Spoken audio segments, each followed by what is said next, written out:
Next station, Batu Kentongan. الاكل هنا مش كله حلال. احنا في ماليزيا هم مسلمين وبياكلوا عطايا اسلاميه، بس دول الماليزيين. بصوا كلهم بيرقصوا ازاي.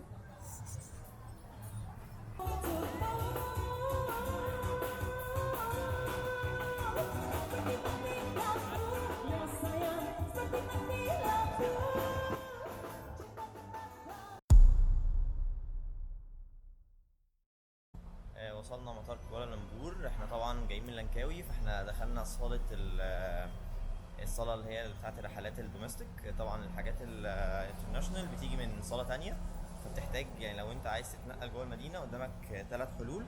رقم 1 انك تطلب جراب، طبعا اغلى حاجة فيهم. رقم 2 ان انت تاخد قطر في اسمه كي ال اي اي اكسبرس.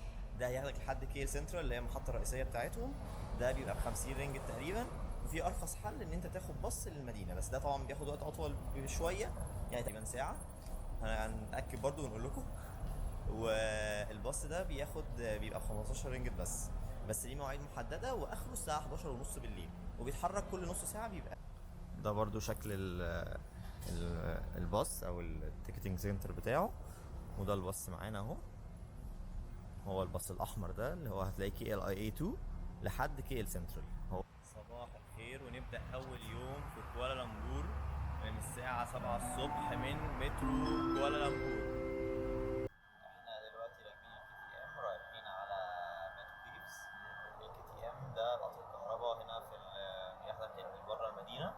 هو تكلفته قد ايه؟ تكلفته 2.6 رينجت للشخص الواحد. هو مريح مكيف جميل جدا طبعا.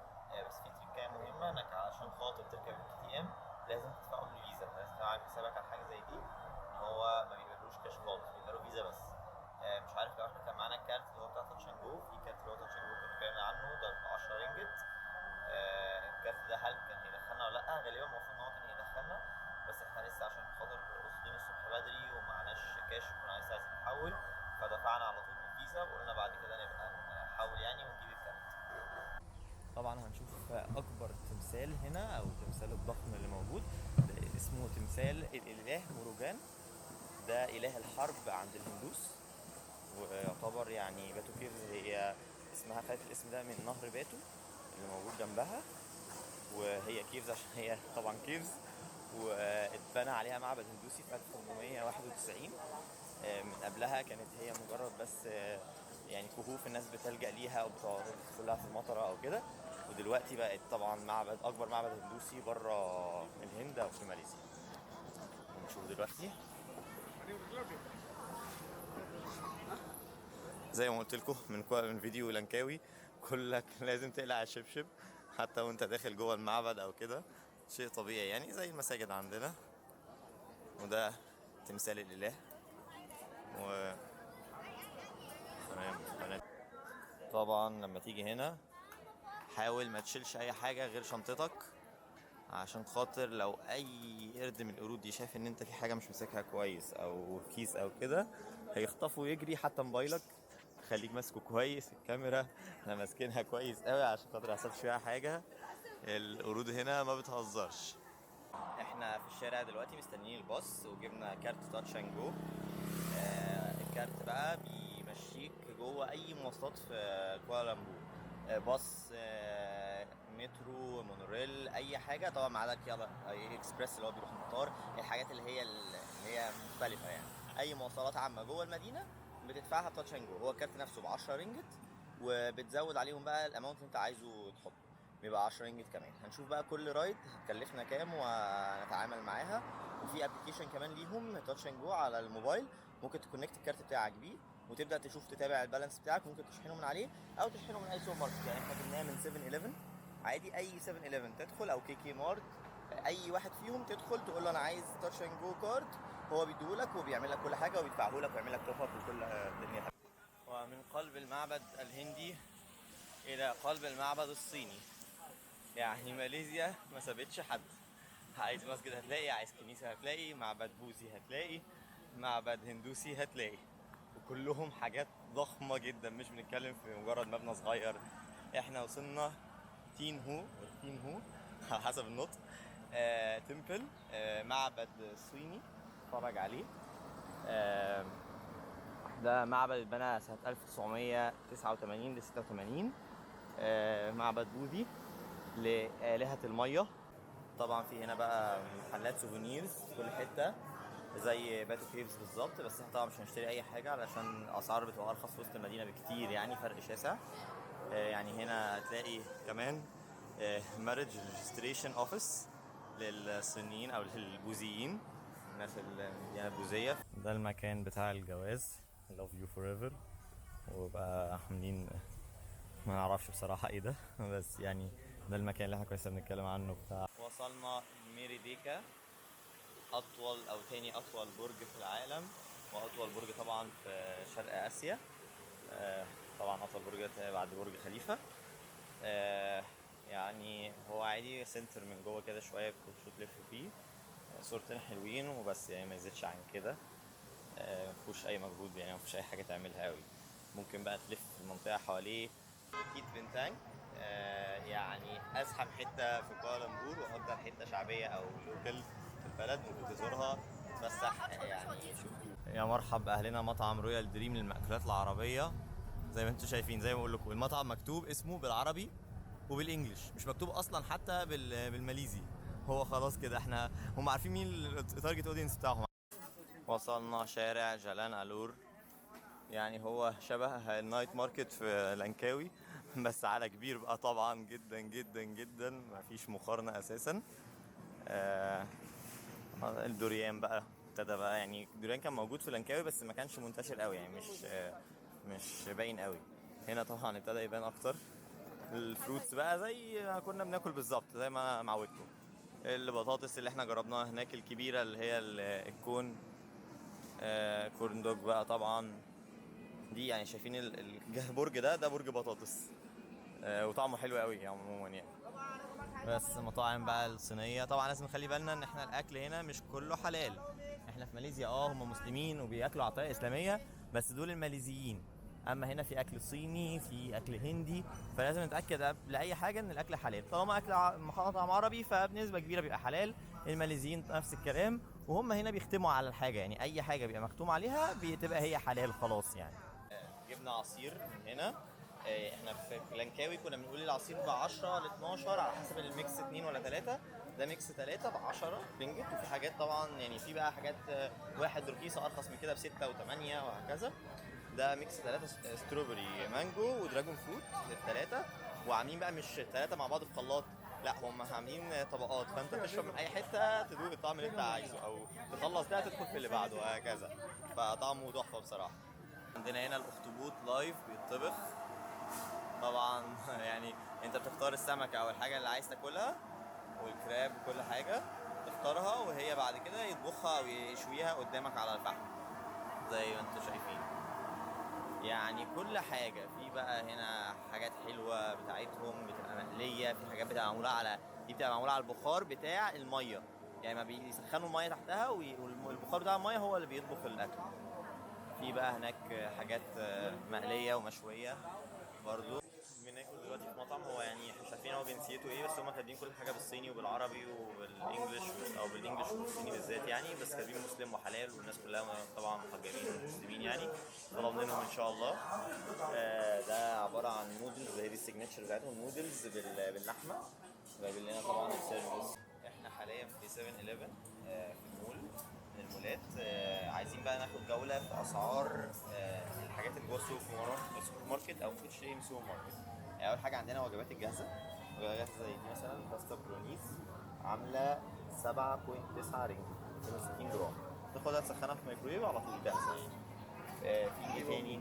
شوف برضو باستا بودي، هي دي 7.9 برضو، باين فيها لانشون فيها مشروم وباستا برضو.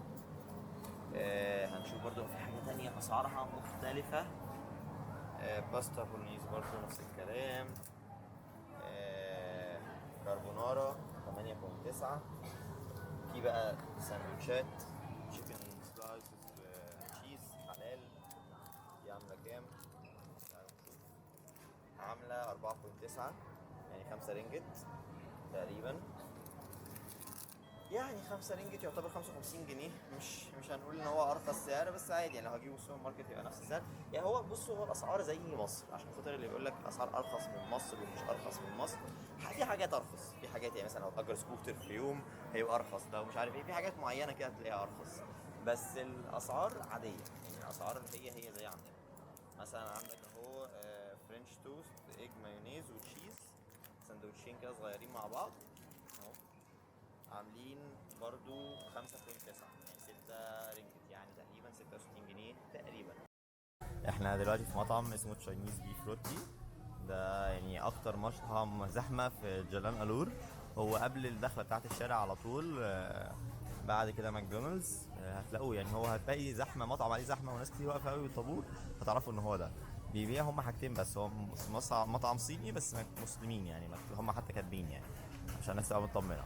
بيعملوا نوعين يعني، الروتي ده اللي هو زي حاجه زي عجينه وعيش، بيحطوا جواها يا اما بيف يا اما تشيكن، بس هما دول الحاجتين اللي هما بيعملوهم.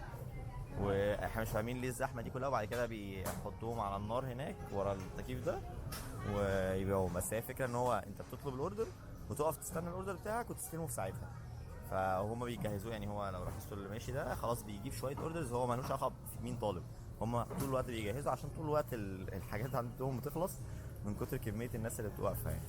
احنا واقفين في الطابور مثلا بقالنا يجي 10 دقايق ربع ساعه ولسه قدامنا كل ده، يعني احنا هنا لسه قدامنا كل ده لحد الكاونتر هناك. وصباح الخير، في تاني يوم في مدينة كوالالمبور. النهاردة عندنا كده ايه، هنفطر ونروح نلف في المدينة شوية الصبح، هنشوف شوية شوارع كده مختلفة أو بعيدة شوية عن المنطقة اللي احنا قاعدين فيها، بعيدة عن بوكيت بنتانج. وبعدها هنروح بوتراجايا. بوتراجايا دي عاملة زي العاصمة الإدارية كده عندنا يعني، فيها المكان بتاع الحاكم وشوية مساجد كده لطيفة قوي. ناس كتير قوي بتيجي كوالالمبور وما بتروحش بوتراجايا. احنا وصلنا دلوقتي سنترال ماركت وبيتالينج ستريت، الاتنين قدام بعض يعني على طول، جنب المتحف بقى ماليزيا والمسجد الوطني بتاعهم وكل حاجة. ده في منطقة تانية شوية، بس مش بعيدة خالص يعني، لو خدت جراب ولا مواصلات ولا حتى تمشيتها يعني، احنا اتمشيناها مش مشوار بعيد خالص من جلان الور. آه، يعني هو هنا بقى الشارع هتتفرجوا معايا عليه دلوقتي زحمة جدا، حتى لو احنا الصبح الساعة 11 الصبح، تخيلوا ده بالليل هيبقى عامل ازاي. هنرجع له بالليل كده كده. آه، يعني في بقى حاجات اكل وحاجات عاديه، من جلان الور متخصص بالاكل، بس احنا هنا بقى بنشوف كل حاجه.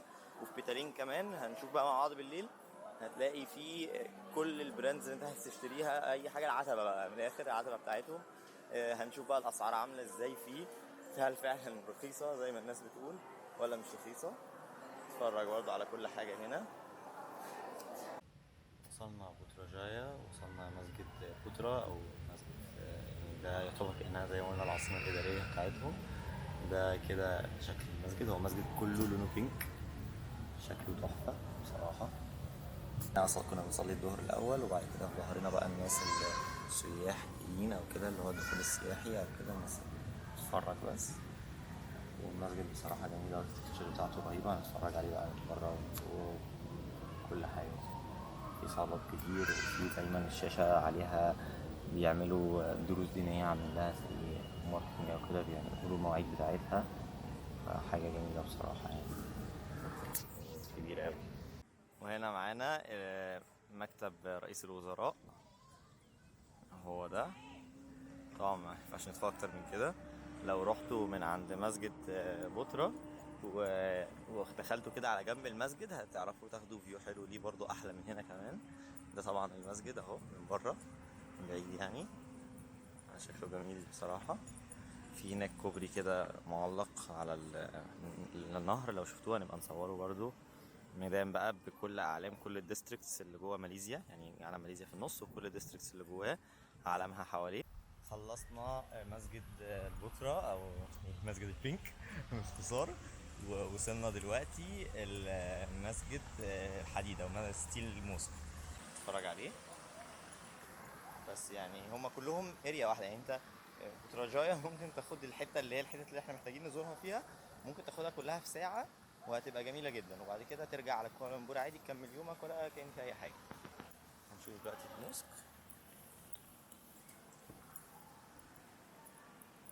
المساجد هنا عندهم يعني كبيره ما شاء الله، كتير منها يعني، وبيبقى دايما فيهم اوض لتحفيظ القرآن، عندهم زي مجتمع مش مجرد مسجد وخلاص، لا هم عندهم اماكن يعني فوقيه. لو شايفين هنا مصلى السيدات فوق، بعد كده هناك في ممرات فالمسجد، وبعد كده زي ما كنت لسه بقول لكم تحت في بقى كمان في هنا في ار كمان للكعبة تقريبا.